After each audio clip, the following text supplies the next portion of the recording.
اگلے ہی روز وہ اپنی تو نہیں کسی اور مرد کی کاپی لے کر آ گئی اور کہا کہ یہ میرا شوہر ہے، اس کی کاپی آپ رکھ لو۔ مگر ہمیں کیا پتہ کہ واقعی میں اس کا شوہر بھی تھا یا نہیں، مگر ابھی اس وقت ہمیں ضرورت تھی۔ ہم زیادہ مسئلے میں اور زیادہ تحقیق میں نہیں گھس سکتے تھے۔ ہم نے اس کو حامی بھر دی اور اللہ کا نام لے کر اس کو کام پر رکھ لیا۔ وہ ہمارے وہاں تقریباً 3.5 سے 4 گھنٹے رہتی اور پھر چلی جاتی۔ اس کے صبح آنے کا ٹائم تقریباً 10 بجے تھا۔ 2-4 روز بعد میرے شوہر جب گھر آفس چلے جاتے ہیں تو وہی 10:30 بجے کے قریب بیل بجتی ہے۔ میں دروازہ کھولتی ہوں، کام والی اندر آ جاتی ہے۔ وہ اپنے کاموں میں مصروف ہو جاتی ہے۔ شروع کے 2-3 دن میں نے اسے تمام گھر کے کام سمجھا دیے تھے۔ وہ اسی طریقے سے کہہ دیا تھا کہ تم جیسے میں نے تمہیں سمجھایا ہے ویسے ہی تم نے کرنے۔ میں اس کام والی میں بہت ساری چیزیں دیکھ رہی تھی۔ میں نے رات میں اپنے شوہر سے بھی ڈسکس کری کہ کام کرتے کرتے بالکل رک جاتی، کبھی بالکل گمسم میں سے دوسرے کمرے میں کھڑا دیکھتی۔ میں بہت کبھی سوچتی کہ آخر اسے یہ کیا ہو جاتا ہے، مگر میرے اس کے درمیان ابھی زیادہ بات چیت نہیں تھی اور میں اسے ابھی شروع میں زیادہ فری بھی کرنا نہیں چاہ رہی تھی۔ اس وجہ سے میں نے ابھی اس معاملے کو تھوڑا دبے ہی رہنے دیا۔ باہر کب میں نے اپنے شوہر سے رات میں ذکر کیا، انہوں نے کہا ارے نہیں ایسی کوئی بات نہیں، ہر کسی کی نیچر ہر کسی کی طبیعت الگ الگ ہوتی ہے۔ معاملات ایسے ہی چلنے لگ گئے، مگر اس کی حرکتیں دن بدن مشکوک سی ہونے لگی۔ کبھی وہ اپنے آپ باتیں کرنے لگی، کبھی کچھ عجیب الفاظ میں بولتی۔ میں نے اس کو کمرے میں وہ الفاظ بولتے ہوئے دیکھا، وہ زبان بولتے دیکھی، نہ تو اس زبان کو میں نے کبھی سنا اور نہ مجھے آئیڈیا تھا کہ وہ کیا زبان بول رہی ہے۔ ایک دن میں اپنی ہانڈی بنا رہی تھی کہ مجھے 10-15 منٹ اپنے کام کرتے کچن میں ہو گئے تھے۔ تھوڑی ہوا کھانے کے لیے میں کمرے جانے کے لیے جیسے ہی پلٹی، دوسرے کمرے میں جیسے ہی میں جھانکتی ہوں تو دیکھتا ہوں گھپ اندھیرا ہو رہا ہے کمرے میں۔ کمرے کی اس نے لائٹ بھی نہیں کھولی ہوئی تھی اور وہ کھڑی پتنی الٹے منہ کسی سے باتیں کر رہی تھی۔ مجھے یہ دیکھ کر بہت خوف محسوس ہوا۔ میں نے ایک دم سے لائٹ کھول دی، وہ ہڑبڑا کے ایک دم پیچھے مڑ گئی۔ میں نے کہا تم یہاں پہ کیا کر رہی ہو، لائٹ تو کھول لیتی۔ اس نے کوئی جواب نہیں دیا اور باہر نکل گئی۔ اس کا جواب نہ دینا مجھے بہت ہی مشکوک لگا، خوف بھی محسوس ہوا۔ اس رات بھی میں نے اپنے شوہر کو تمام باتیں بتائیں، مگر انہوں نے تسلی مجھے دی اور کہا ایسا کچھ نہیں، تم چھوڑو ان باتوں کو، تمہارا کام ہو رہا ہے یہی بڑی بات ہے۔ اگر تمہیں اس ماضی میں کافی مسئلے نظر آ رہے ہیں تو ہٹا دو اس کو، مگر تمہیں ہی پریشانی ہوگی کیونکہ کوئی بھی ماضی ابھی فی الحال کام کرنے والی نہیں مل رہی ہے۔ یہ سن کر میں خاموش ہو گئی اور ایسے ہی چلنے لگ گیا۔ اگلے روز میرے سر میں درد ہو رہا ہوتا ہے، میں تھوڑا دوا کھا کے لیٹی ہوتی ہوں، ماسی اپنے روزمرہ کے کام کر رہی ہوتی ہے۔ مجھے کافی دیر خاموشی رہتی ہے، مجھے کچھ وہم سا شک سا ہوتا ہے۔ میں اٹھ کے چپل پہن کر جاتی ہوں دوسرے کمرے کی طرف، اور جب جا کے دیکھتی ہوں تو کمرے میں ہمارے ایک فریج رکھا ہوا تھا۔ میرے شوہر نے کچھ عرصے پہلے ہی تقریباً 3 سے 4 روز پہلے ہی گوشت لا کے رکھا تھا اور کافی اچھی مقدار میں لا کے رکھا تھا، کیونکہ 1 مہینے کے بعد ہی پھر لے کر آنا ہو، اس سے پہلے ان کو میں تنگ نہ کروں۔ جو میں دیکھ رہی تھی یہ دیکھ کر میری آنکھیں کھلی رہ گئیں۔ خوف سے میں وہ حالت میری ہو گئی جو میں بتا نہیں سکتی۔ میں دیکھتی ہوں کہ میری کام کرنے والی ماسی ڈیپ فریزر کا دروازہ کھول کے کھڑی ہوئی ہے اور وہ گوشت نکال کر ایک پانی کے برتن میں ڈالتی جا رہی ہے اور اس کی برف کو ہٹا کر وہ کچا ہی گوشت کھا رہی ہے۔ یہ سب دیکھ کر میری اچانک چیخ نکل گئی۔ جیسے ہی میں چیخی وہ ایک دم پیچھے پلٹی۔ اس وقت جو اس کی شکل کی حالت میں نے دیکھی، اس کا چہرہ نہایت ہی بدصورت ہو چکا تھا، اس کے بالکل سائڈ کے دانت نکلے ہوئے تھے۔ میں جو کچھ دیکھ رہی تھی وہ میں آج آپ کو اپنے الفاظوں میں بیان نہیں کر سکتی۔ دہشت اور خوف سے میری حالت بہت بری تھی، میں بے ہوش ہو گئی۔ جب مجھے ہوش آیا تو میرے شوہر گھر پر ہی تھے۔ وہ مجھ سے پوچھ رہے تھے کہ کیا ہوا ہے تمہیں۔ جب یہ سلسلہ جو میرے ساتھ ہوا میں ان کو بتانا چاہ رہی تھی، مگر آپ یقین کریں کہ مجھے ایسا لگ رہا کہ جیسے میرے گلے پہ کسی نے ہاتھ رکھ دیا ہو، میری آواز گھٹ گئی ہے یا مجھے کچھ یاد نہ آ رہا ہو۔ ایک عجیب سی کیفیت میرے اندر تھی، میں کچھ بتاتے ہوئے بھی انہیں نہیں بتا پا رہی تھی۔ نہ جانے مجھ پہ اب کیا ہو گیا تھا۔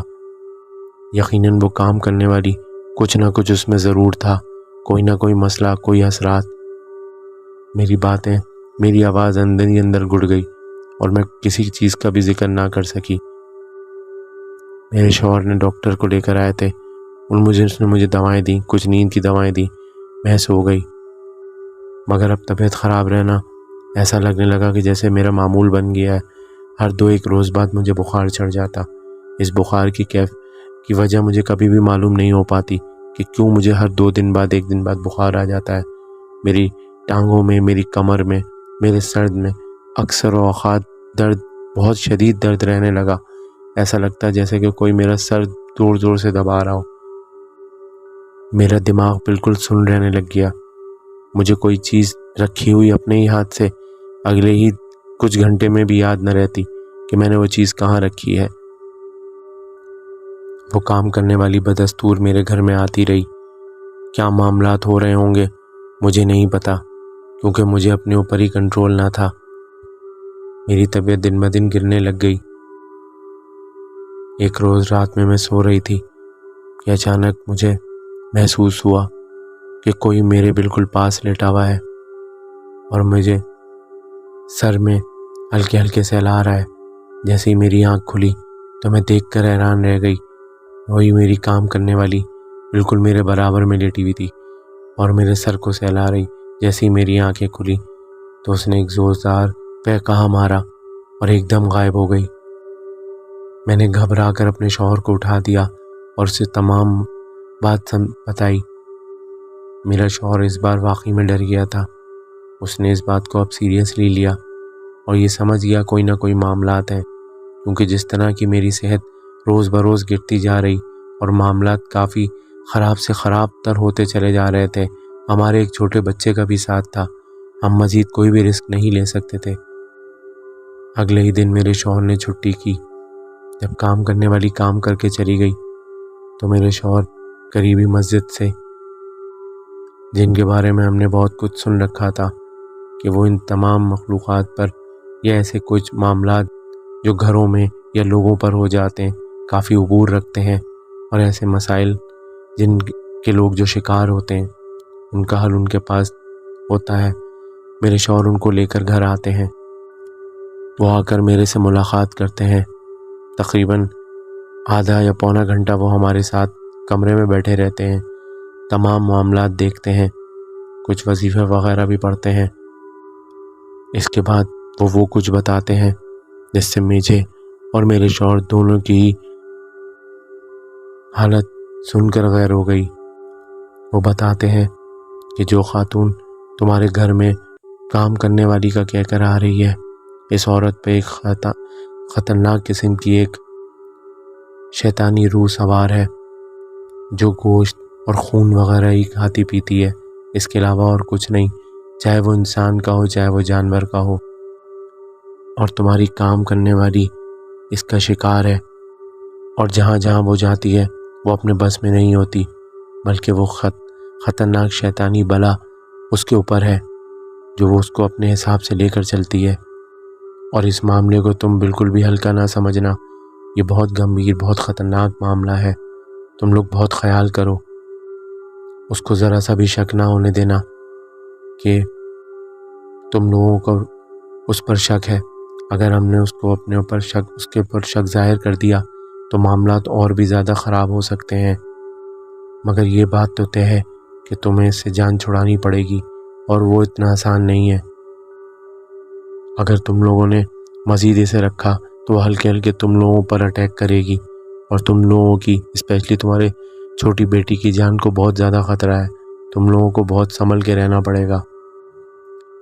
اگلے روز مولوی صاحب کہتے ہیں جب اس ماسی کے آنے کا ٹائم ہو کام کرنے والی کے، تو تم لوگ مجھے بلا لے آنا، باقی میں دیکھتا ہوں جو مجھ سے ہو سکا، انشاءاللہ جو بھی کچھ ہوگا اچھا ہوگا۔ میرے شوہر اگلے روز بھی چھٹی کرتے ہیں، اور جیسے ہی وہ کام کرنے والی گھر میں آتی ہے، میرے شوہر باہر جانے کا بہانہ کر کے مولوی صاحب کو لے کر آ جاتے ہیں جیسے ہی مولوی صاحب کو وہ لے کر آتے ہیں، اس عورت کی جو ہمارے گھر میں کام کر رہی تھی، اس کی حالت وہ ہو جاتی ہے جو میں اپنے لفظوں میں بیان نہیں کر سکتی۔ اس کا چہرہ نہایت ہی بھیانک ہو جاتا ہے، اور وہ سمجھ جاتی ہے کہ جو آئے ہیں یہ یقیناً میرے لیے آئے ہیں۔ پھر جو اس کے اوپر جو وہ تھی وہ اس شکل میں ہی نہیں رہتی، اور اتنی بھیانک شکل اس عورت کی ہو جاتی ہے۔ مولوی صاحب زائچہ کھینچتے ہیں اور اس عورت کے اوپر جو بلا تھی اس کو حاضر کرتے ہیں، بہت کوشش کرتے ہیں اور کہتے ہیں کہ تو چلی جا یہاں سے، اس گھر سے تیرا کوئی لینا دینا نہیں، تجھے جہاں بھی جانا ہے جا، اس گھر کا پیچھا چھوڑ دے، ورنہ میں تیرا وہ حال کروں گا کہ تو کبھی بھولے گی نہیں۔ مولوی صاحب جیسے جیسے چلہ کاٹتے ہیں، دعائیں پڑھتے ہیں، وہ ماسی، وہ عورت اتنی زور زور سے اس کی آوازیں آتی ہیں، اتنی خوفناک آوازیں وہ نکالتی ہے کہ میرا پورا گھر گونج رہا ہوتا ہے ان آوازوں سے۔ مولوی صاحب ایک حصار باندھ کے ہم لوگوں کو اس میں بٹھا دیتے ہیں اور سختی سے بتا دیتے ہیں کہ اس سے باہر نہیں آنا ہے۔ مولوی صاحب یہ عمل 3 روز جاری رکھتے ہیں، حصار باندھ کے اس روح کو بھی وہیں قید کر دیتے ہیں۔ 3 دن گزرنے کے مغرب کے بعد مولوی صاحب جاتے ہیں اور جاتے جاتے تاکید کرتے ہیں کہ اب تمہارے گھر سے یہ تمام معاملات انشاءاللہ ختم ہو گئے ہیں، مگر اب صبح وہی ماسی، وہی کام کرنے والی دوبارہ آئے گی۔ اب جب وہ دوبارہ آئے تو اسے گیٹ میں داخل نہیں ہونے دینا اور کہہ دینا ہے کہ ہم نے کوئی اور ماسی رکھی ہے، تم یہاں چلے جاؤ۔ ہم لوگ بالکل ایسا ہی کرتے ہیں۔ اگلی صبح دوبارہ سے دروازہ بجتا ہے، وہی عورت کام کرنے والی آنے کے لیے کہتی ہے، مگر ہم اسے کہتے ہیں کہ نہیں، ہم نے ماسی رکھ لی ہے، تم یہاں سے چلی جاؤ۔ شکل سے وہ اتنی مطمئن لگ رہی ہوتی ہے جیسے کچھ ہوا ہی نہیں۔ یہ بات میں آج بھی سوچتی ہوں تو میرا ذہن کسی بھی طرح سے قبول نہیں کرتا کہ اتنا سب ہونے کے بعد بھی وہ چوتھے دن ہمارے پاس صبح کیوں آئی، اور اگر آئی تو اتنی مطمئن، اس کے کوئی بھی ایسی بات نہ اس نے کی، اور ہم نے جب اسے جانے کا کہا تو فوراً ہی وہ چلی بھی گئی۔ یہ راز مجھے آج تک سمجھ میں نہ آیا، مگر خیر اللہ تعالیٰ نے ہمیں اس مصیبت سے جان چھڑوائی۔ اس واقعے کے بعد میں اتنا زیادہ ڈر گئی کہ اگلے 3 سال کے تک بھی میں نے کوئی بھی کام کرنے والی نہ رکھی۔ میرے شوہر کافی عرصے بعد میرا اکثر مذاق بھی اڑایا کرتے تھے، اور تھوڑا مذاق بھی کر کے کہتے تھے کہ کیا ہوا، تم اب کبھی کسی نوکرانی کام کرنے والی کو نہیں رکھو گی؟ مگر سچ پوچھیں وہ تو 2 منٹ کا مذاق ہوتا تھا، مگر ہم دونوں کو وہ وقت آج تک یاد ہے اور کبھی بھی نہیں بھول سکتے۔